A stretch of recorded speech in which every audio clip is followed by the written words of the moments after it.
What if I told you a city overflowing with beauty, luxury, and prosperity vanished in a single morning?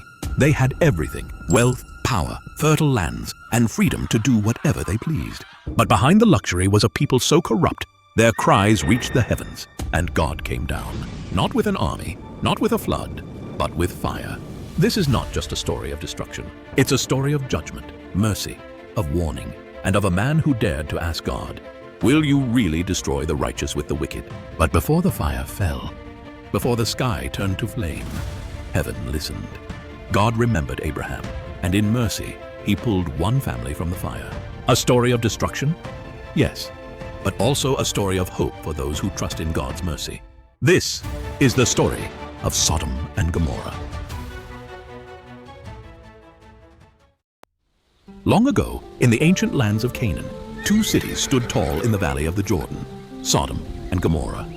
Fertile and wealthy, the cities were lush, like the garden of the Lord, full of life and abundance, and travelers spoke of their luxury. But beneath their riches and beauty, darkness festered.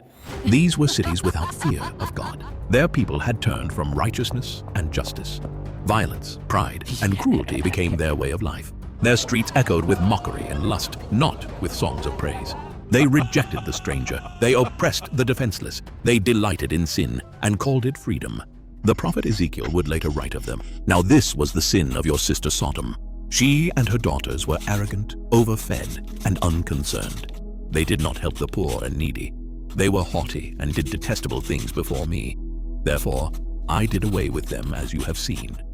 Even the angels in heaven heard the cries, the pain, the injustice, the oppression. And so, Yahweh came down to see it for himself. One hot afternoon, Abraham sat by the entrance of his tent in the oak groves of Mamre. As he looked up, he saw three men standing nearby. These were not ordinary travelers. They were messengers from heaven. One was the Lord himself in human form. The other two were angels. Abraham rose instantly. Something in his spirit knew these were no ordinary travelers. He ran to meet them and bowed low to the ground and said, "My Lord, if I have found favor in your eyes, do not pass your servant by. Let a little water be brought, and then you may all wash your feet and rest under this tree. Let me get you something to eat so you can be refreshed, and then go on your way." The three men agreed, and Abraham rushed to prepare a feast: fresh bread, curds, milk, and a choice calf. He stood by them as they ate, honored to serve these heavenly guests. After they finished the meal, the Lord turned to Abraham and spoke. "The outcry against Sodom and Gomorrah is great. Their sin is very grievous. I will go down to see whether they have done all that has been reported. If not, I will know." As the angels went ahead, Abraham stood before the Lord, and he did something bold, something only a man who truly knows God would dare. He stepped forward and pleaded. "My Lord," Abraham began humbly, "will you sweep away the righteous with the wicked?" He pleaded, "Suppose there are 50 righteous within the city. Will you still destroy it?" Abraham said, his voice trembling with courage and reverence, "To kill the righteous with the wicked, treating them alike. Shall not the judge of all the earth do right?"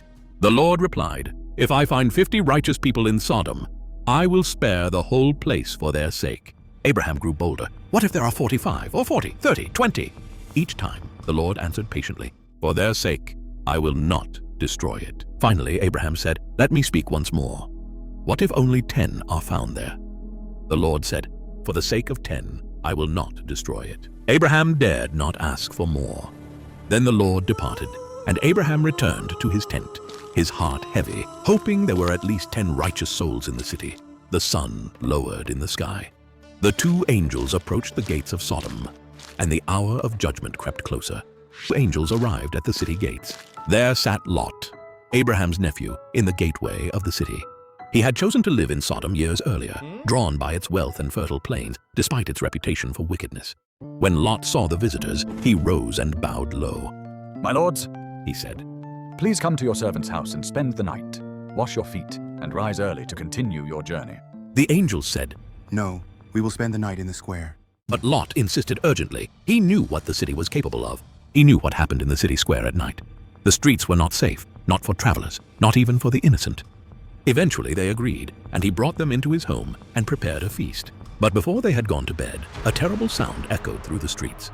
Men of Sodom, young and old from every part of the city, surrounded the house. They beat on the door and shouted, "Where are the men who came to you tonight? Bring them out so we may know them!"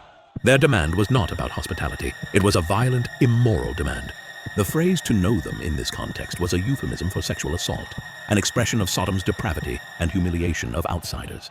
Lot rushed outside and shut the door behind him. Please, my brothers, do not do this wicked thing. He begged. But then, in a moment that has troubled readers for centuries, Lot made a horrifying offer. I have 2 daughters who have not known a man. Let me bring them out to you, and you can do as you please with them. But do nothing to these men. They are under my roof. Lot's offer was shocking, a tragic reflection of the moral corruption he had absorbed from his environment. Even in trying to protect his guests, he showed how twisted the standards of the city had become. But the crowd only grew angrier. Out of our way! They shouted. This man came here as a foreigner, and now he wants to play the judge. We will treat you worse than them. They lunged at Lot to break down the door. But in that moment of terror, the strangers revealed their divine power. They struck the mob with sudden blindness. Panic spread. The men groped at the walls, stumbling in the dark, unable to find their path. Lot stared in shock. These were no ordinary men. These were messengers of God. The angels turned to Lot. Do you have anyone else here? Sons-in-law, sons, daughters, or anyone else in the city who belongs to you? Get them out of here. We are going to destroy this place. The outcry to the Lord is so great, he has sent us to destroy it. Lot ran out to find his sons-in-law. The men pledged to marry his daughters. Hurry, leave this place! The Lord is about to destroy the city! But they laughed in his face. To them, it sounded like a joke. The idea of divine judgment seemed absurd in a city so confident in its wickedness. At dawn, the angels urged Lot again. Hurry! Take your wife and your 2 daughters and flee, or you will be swept away. But Lot lingered. Was it fear? Attachment to his home? Doubt? The text does not say, but he hesitated. So the angels, in an act of God's mercy, seized them by the hands, Lot, his wife, and his daughters, and led them out of the city. The Lord had mercy on them, not because they were righteous, but because he remembered Abraham's plea. Once outside, one of the angels said, Run for your lives! Don't look back, and don't stop in the plain. Flee to the mountains or you will be swept away. Lot begged. Please, my lord, I cannot flee to the mountains. Disaster will overtake me. Let me escape to that little town over there. It is small. The angel agreed. Very well. I will not overthrow the town you speak of, but hurry! I cannot do anything until you reach it. The town was called Zoar, meaning small. Just as the sun rose over the land, Lot and his family fled toward the small town of Zoar. Then it happened. The Lord rained down fire and burning sulfur from the heavens, not just on Sodom, but also Gomorrah. A storm of judgment fell from above. The sky turned red. The earth trembled. Buildings crumbled. Fields erupted in flame. People cried out, but it was too late. Everything in the valley, cities, homes, gardens, livestock, was wiped away in an instant. But as they fled, Lot's wife turned back. She looked toward the city, her heart still tied to what she left behind. And in that single moment of disobedience and longing, something began to change. Her skin paled to white. Fine grains crept across her cheeks like sudden frost. Her arms stiffened. Her feet grew heavy, rooted to the ground. Then, all at once, she became a pillar of salt. God's mercy had pulled them out of the fire, but looking back cost her everything. But Lot's story didn't end in Zoar. Afraid to remain in the town, he fled with his 2 daughters into the mountains. There they hid in a cave, isolated and broken. There, a sad and twisted story followed. Thinking no man would come to them, Lot's daughters, raised in the moral filth of Sodom, got their father drunk and each bore a child by him. The sons born of them would become the Moabites and the Ammonites, nations born in sin, nations that would later stand in opposition to Israel. The story of Sodom and Gomorrah echoed through the generations. The prophets spoke of it. Jesus himself referred to it. The cities became a symbol of divine justice, not just for wickedness, but for a people who rejected God's ways and oppressed the innocent. What was their sin? In their wealth and ease, they became careless. In their pride, they became cruel. And in their freedom, they gave themselves fully to perversion, injustice, and violence. But make no mistake, judgment did not come in a moment. God warned, he watched, and he waited, only when mercy had been exhausted. Only when even the outcry of the oppressed reached heaven. Only then did fire fall.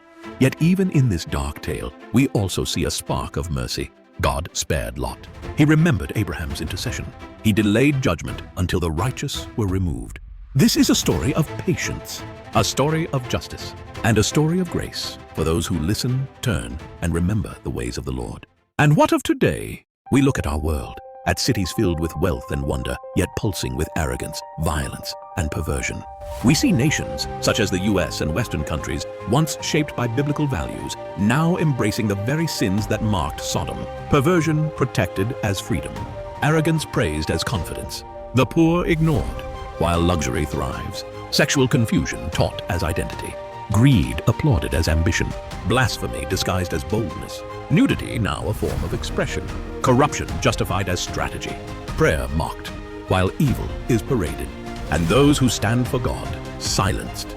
Many today live as if judgment will never come, swept along by a tide of moral decay that claims to be progress.